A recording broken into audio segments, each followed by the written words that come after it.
Hello दोस्तों, स्वागत है आपका एक नए क्लास में। ये भी बहुत इंपॉर्टेंट टॉपिक है। पिछली वीडियोस में हमने आपको बताया था कोलिजन थ्योरी क्या होती है, और आज की इस वीडियो में हम लोग बात करने वाले हैं ट्रांजिशन स्टेट थ्योरी के बारे में। बहुत ही आसान है और पेपर में मोस्ट इंपॉर्टेंट है मेरे भाई। कोलिजन थ्योरी या ट्रांजिशन स्टेट थ्योरी दोनों में से एक आपको पेपर में मिल सकती है, ठीक है। तो चलिए सर शुरू करते हैं। सबसे पहले आपको बताते हैं इसे दिया किसने है। तो आयरिंग, इन्हें आप नाम को पढ़ सकते हो सर, ठीक है। EYRING यानी इन्हें क्या पढ़ेंगे, आयरिंग ने दी है, और साथ में किसने दी है, पॉल लेनी इनका नाम है सर, ठीक। तो इन दोनों लोगों ने ये दे रखी है। मेन पोस्टुलेट्स पढ़ने से पहले इस थ्योरी को हम आपको बताते हैं थ्योरी है क्या यार। देखो, हमेशा शब्द से पूछा करो। ट्रांजिशन स्टेट थ्योरी, ट्रांजिशन मतलब होता है बदलाव, स्टेट मतलब अवस्था, यानी होगा क्या। अच्छा, हम ये सब थ्योरीज पढ़ क्यों रहे हैं, पहले तो हमें ये समझना पड़ेगा। ये सारी थ्योरीज हम इसलिए पढ़ रहे हैं मेरे भाई कि जब भी कभी, सबसे पहले रिएक्शन कैसे होती है बताओ।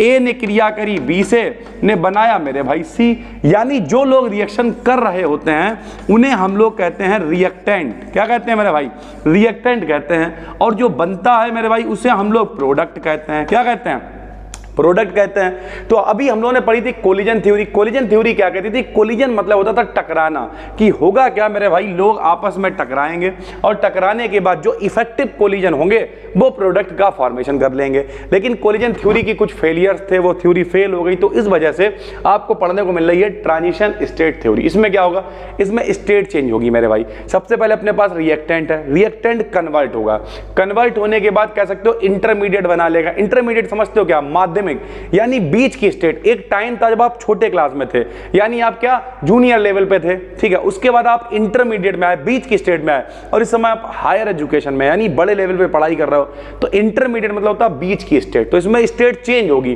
पहले कौन सी स्टेट है, सबसे पहले तो मेरे भाई हम रिएक्टेंट हैं, क्रिया करने के लिए बैठे हुए हैं। फिर हमारी क्या हुई भैया, रिएक्शन होना शुरू हुई, और फिर क्या होगा, उसके बाद इंटरमीडिएट स्टेट आ जाएगी, यानी बीच की अवस्था आ जाएगी। और जब इंटरमीडिएट स्टेट आ जाएगी तो थोड़ी देर के बाद प्रोडक्ट का फॉर्मेशन भी हो जाएगा। इतनी सी मेरे भाई ये थ्योरी है, बहुत आराम से आपको हम समझा देंगे। देखो भैया कैसे, सबसे पहला पॉइंट क्या है, जब रिएक्टेंट्स एक दूसरे के पास आते हैं, यानी जो लोग रिएक्शन करने वाले हैं जब वो एक दूसरे के पास आते हैं तो इनकी बॉन्ड लेंथ में एक सीरीज ऑफ चेंजेस होते हैं, यानी इनकी जो बॉन्ड लेंथ है वो चेंज होनी शुरू होंगी। क्यों चेंज होंगी भाई, अगर बॉन्ड वगैरह चेंज नहीं होंगे, लेंथ वगैरह चेंज नहीं होंगी, तो लोग आपस में जुड़ेंगे कैसे भाई।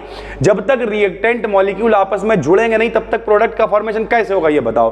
तो इनमें होता क्या है कि सीरीज ऑफ चेंजेस होते हैं। जब चेंजेस हो जाएंगे तो क्या होगा बताओ, रिएक्टेंट्स एक एनर्जी रिच इंटरमीडिएट में कन्वर्ट हो जाते हैं। सबसे पहले क्या है, रिएक्टेंट है, काहे में कन्वर्ट हो जाएंगे, इंटरमीडिएट में मेरे भाई। तो इन एनर्जी रिच इंटरमीडिएट में कन्वर्ट हो जाते हैं, जिसे ही हम लोग क्या कहते हैं, ट्रांजिशन स्टेट या फिर एक्टिवेटेड कॉम्प्लेक्स कहते हैं। जैसे ही रिएक्टेंट कन्वर्ट हुआ काहे में, इंटरमीडिएट में, उसी स्टेट को हम लोग बोल देंगे ट्रांजिशन स्टेट, या फिर कह देंगे भैया एक्टिवेटेड कॉम्प्लेक्स है, यानी ये जो कॉम्प्लेक्स बना है ये एक्टिवेटेड है, अभी उदासीन नहीं हुआ है, अभी ये नॉन स्टेबल है, यानी ये फटाफट से रिएक्शन करेगा और प्रोडक्ट का फॉर्मेशन कर देगा। यही हमने लिखा कि रिएक्टेंट्स के बॉन्ड्स के रीअरेंजमेंट के कारण एक्टिवेटेड कॉम्प्लेक्स का निर्माण होता है। यानी ये जो इंटरमीडिएट स्टेट बन रही है, ये जो ट्रांजिशन स्टेट बन रही है, ये जो एक्टिवेटेड कॉम्प्लेक्स बन रहा है, क्यों, क्योंकि जो रिएक्टेंट है उनके बॉन्ड आपस में चेंज हुए, उनकी लेंथ वगैरह चेंज हुई, आपस में जुड़े, और जब जुड़े तो इस स्टेट का फॉर्मेशन हो गया।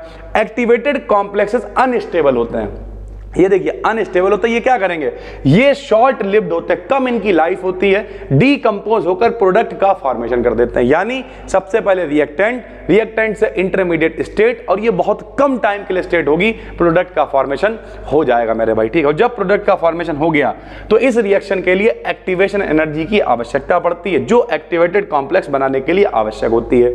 यानी वो एनर्जी जिस एनर्जी पे एक्टिवेटेड कॉम्प्लेक्स बन जाएगा, नाम से ही पता चला एक्टिवेटेड कॉम्प्लेक्स, एक्टिवेशन एनर्जी यानी संक्रियण ऊर्जा मेरे भाई।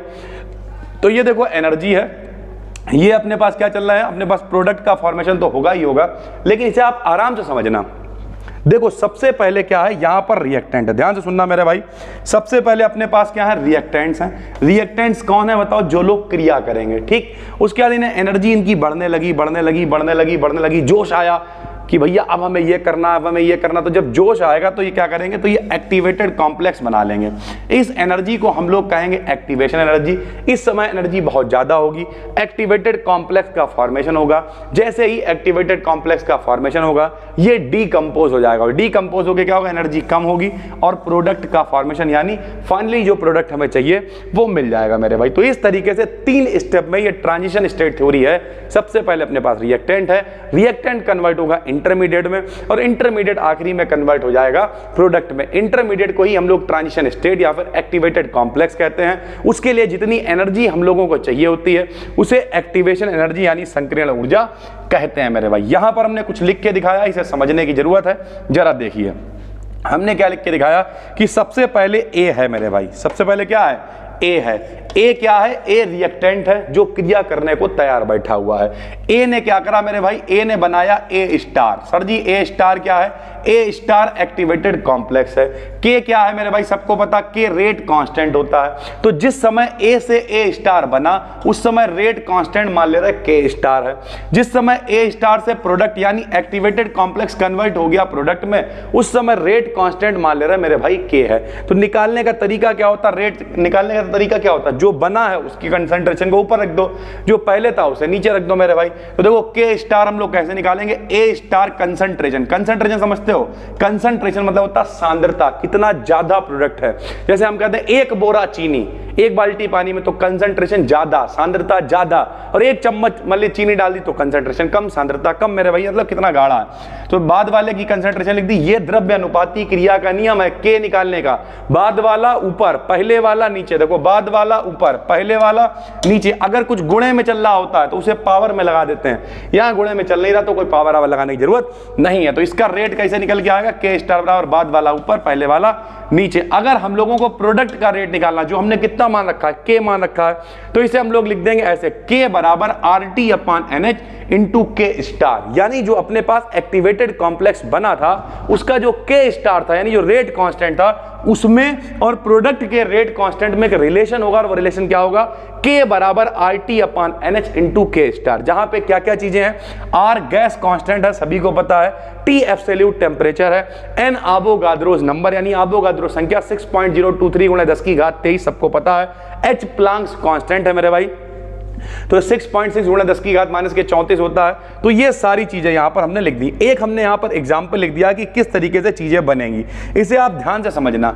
जैसे मेरे पास मेरे भाई चल रहा है CH3Br, ध्यान से देखना, ये SN2 रिएक्शन है। शायद हमने आपको पढ़ाई हो, नहीं भी पढ़ाई है तो कोई दिक्कत नहीं, आपने फर्स्ट सेमेस्टर में पढ़ी होगी। ये SN2 रिएक्शन है। इसमें क्या CH3Br है, इससे हम लोगों को किसे जोड़ना, OH नेगेटिव को जोड़ना है। ये सिंगल स्टेप रिएक्शन होती है, लेकिन सिंगल स्टेप के बीच में ही एक्टिवेटेड कॉम्प्लेक्स बनता है। जिस समय OH इनसे आके जुड़ रहा होगा उसी समय Br यहां से निकल रहा होगा। तो जब यहां पे OH आके जुड़ रहा होगा तो कुछ ऐसा सिनेरियो हो जाएगा कि CH3 तो बीच में रहेगा ही, इधर OH जुड़ता हुआ दिखाई देगा और इधर Br निकलता हुआ दिखाई देगा। तो OH जुड़ भी रहा है, Br निकल भी रहा है। इसका मतलब ये जो कॉम्प्लेक्स आपको दिख रहा है ये एक एक्टिवेटेड कॉम्प्लेक्स है मेरे भाई, ठीक है। तो इस तरीके से OH यहां पे आके जुड़ गया, ये देखो OH जुड़ रहा है, Br निकल रहा है, इस कॉम्प्लेक्स को कहते हैं एक्टिवेटेड कॉम्प्लेक्स। और अगले स्टेप में मेरे भाई Br निकल जाएगा, यानी प्लस का Br नेगेटिव निकल जाएगा और CH3 के साथ में OH आके जुड़ जाएगा। OH जुड़ गया और Br यहां से अलग हो गया। तो जो CH3OH बना है वो मेरे भाई प्रोडक्ट है, यानी प्रोडक्ट का फॉर्मेशन हो गया, ठीक है सर। तो उम्मीद करते हैं आपको पूरी बात समझ में आ गई होगी। ट्रांजिशन स्टेट थ्योरी क्या है बताओ। जब भी कभी रिएक्टेंट मॉलिक्यूल्स होते हैं, रिएक्टेंट मॉलिक्यूल्स कन्वर्ट होते हैं काय में, इंटरमीडिएट स्टेट में। इंटरमीडिएट स्टेट कन्वर्ट हो जाती है काय में बताओ, इंटरमीडिएट स्टेट कन्वर्ट हो जाती है प्रोडक्ट में। इस तरीके से हम चीजों को कर सकते हैं। उम्मीद करते हैं आपको पूरी बात समझ में आ गई होगी। नए हो चैनल को सब्सक्राइब कर लो। जितने भी इंपॉर्टेंट और बेहतरीन टॉपिक्स हैं सारे आपको यूट्यूब चैनल पर भी मिल रहे हैं। और उसके अलावा अगर आप ढूंढ रहे हैं, इसकी PDF आपको मिल जाएगी टेलीग्राम BDKIN पे। कॉमेंट कर दिया करो अगर कभी PDF वगैरह ना पढ़ पाया करे तो। बाकी दिक्कत कुछ भी नहीं है। अगर आप चाहते हो एप्लीकेशन को डाउनलोड करना तो एप्लीकेशन को डाउनलोड कर सकते हो, वहां पे सारी चीजें आपको एक जगह पर मिल जाती हैं। बस दोस्तों फिर मिलते हैं हम कल फिर आपसे 1 बजे और एक नई वीडियो के साथ। तब तक के लिए धन्यवाद, थैंक यू।